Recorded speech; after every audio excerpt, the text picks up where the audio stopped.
So today I wanted to go over. So if you haven't watched it, it's a pretty good action movie if you're an action person. But there's a movie called The Accountant. It's got Ben Affleck, I think, is the main character, the guy who played Batman in the last Superman Batman movie. Um, in it, he's supposed to be an autistic individual who's like an accountant on one side and then also an assassin on the other side, and he works with like dirty like mobs and all this stuff to do the accountant stuff. I know a couple of people who are autistic, and I've read some stuff about it. I've got them in the family and so on. And a thing I've understood, because then you also now have just released this year was The Accountant 2. Completely different. The first one's just an action movie type, maybe whatever, and the second one's like an action comedy. Big difference in genres. And then when it comes down to autism, the first one, I think, The Accountant #1, I think it was more stereotyped to what you would normally think of as a autistic person, where like, they have to have order, all these things, but there's different levels of autism. And the way his character was, it seemed a little too much like, yeah, you're autistic this way, but you're still functional this way. And with most autism, if you go one way with strict functions that things have to be a certain way, you lose some of the categories if you're a higher functioning autism person. So it was kind of like crisscrossing between the categories because it wasn't both, and it was doing the stereotype of it, where they're a loner, they're all this, and then you go to Accountant 2, which is, like I said, just came out this year in 2025. I know it's almost the end, but and the thing with that is, I think being comedy and stuff, it was a little bit more realistic on the reactions of the character that was autistic. Like there was a scene where he goes to a bar, and, he's anxiety and stuff, but he's got like his eyes set on a woman. And I'm not a thing about dating, but the idea was his reaction to like how he had to watch things, and then they would get into routine with him, and he could talk to people and all this other stuff. Like in the first movie, he didn't want to do any of that kind of stuff, and like just the littlest offbeat of his routine screwed everything up. Where in the second movie, it put out that it's not, if you are a higher functioning autistic person, they usually can be offset of their track because they're able to function better even if they're not on the exact same thing as normal. They, just like normal people, they would prefer to be on the same track. Their whole plan goes the way it's supposed to. But higher functioning autism can adapt better and faster to changes in environment, situations, without having as much consequences. Whereas a lower functioning autistic person, their autism is highly active, and routine is a very core thing they have to go with, and there's other key things to it. And so in the second movie, they made it more like a high functioning autistic person, and in a way in real life, with a couple of scenes that were real people. And his brother, who in the first movie he barely talked to at the very end, this one he was with him through most of it. And it was like a real relationship between the two, like.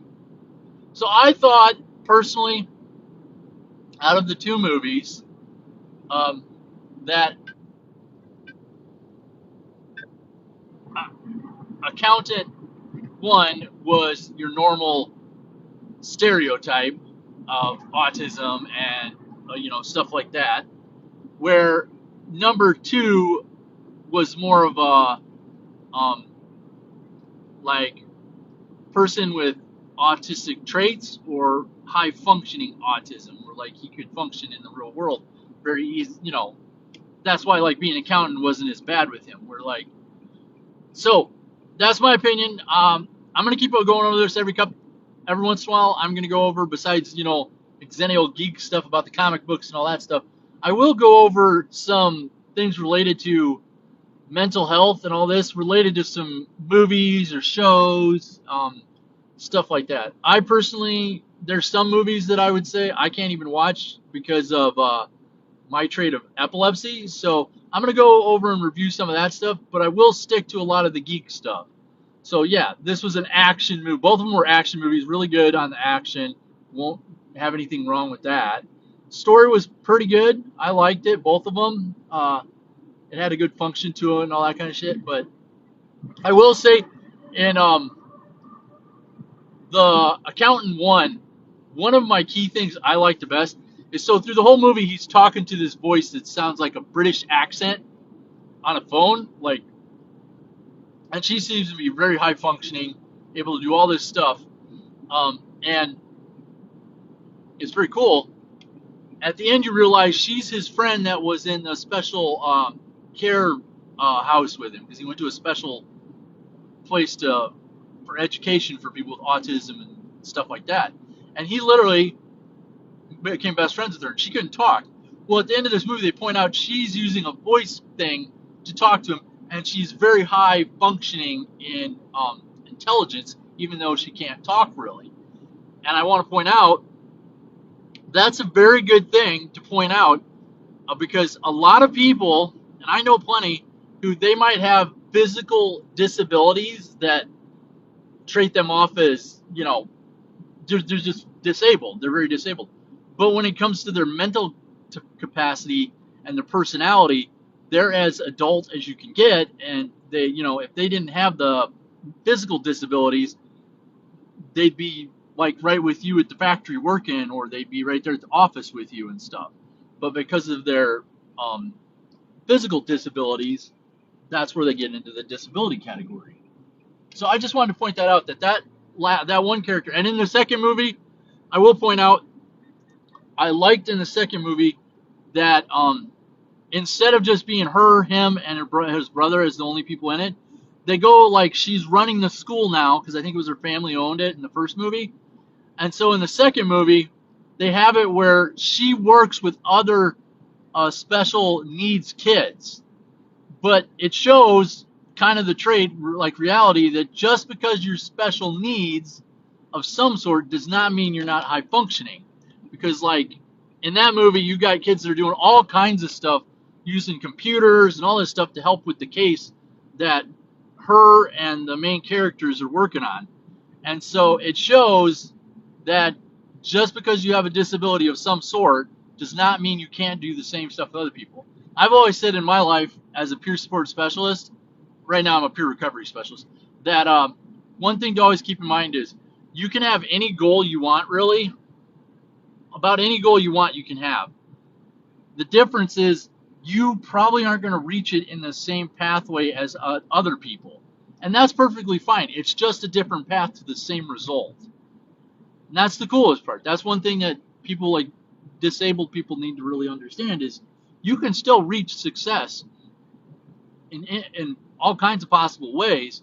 It's just going to be a different path than what the typical person goes to. That's the only difference.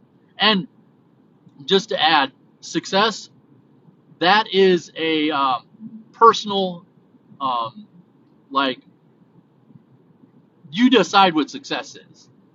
So you have it where what success means to you is you only. You do not need to have it so your success is the same as someone else's. That's copying. That's not even really going for what's for you. You need to think yourself as a disabled person and all that. What is the success I wish to have?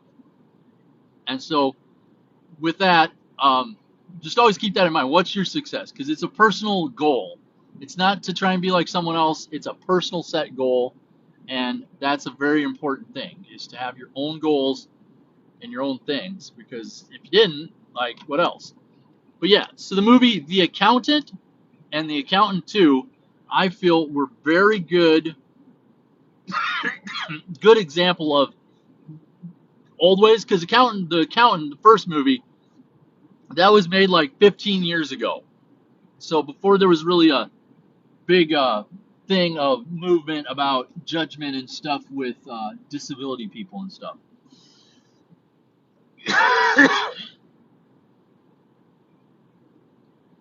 But this one, these guys, it was pretty good. I liked it.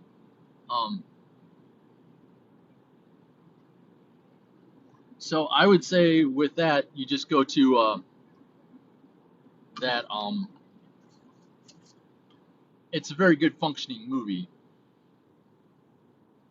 and it's really good with pointing out the difference between the original movie being 15 years ago and now this one, and their comparison to autism and all that kind of stuff. So I do really like how they make it so the second movie is more realistic on where the state of people would be in certain functioning areas of disability and mental illness and all this stuff, or as main function is autism. So I give the first movie a thumbs up for just being a good action movie. I love the actors in it and stuff. But I give the second movie a double thumbs up and must watch for anybody who wants to see more realistic traits of disabilities and how they are still capable of reaching extreme goals just like anybody else, even though they have a disability. So, thank you, and we'll talk again.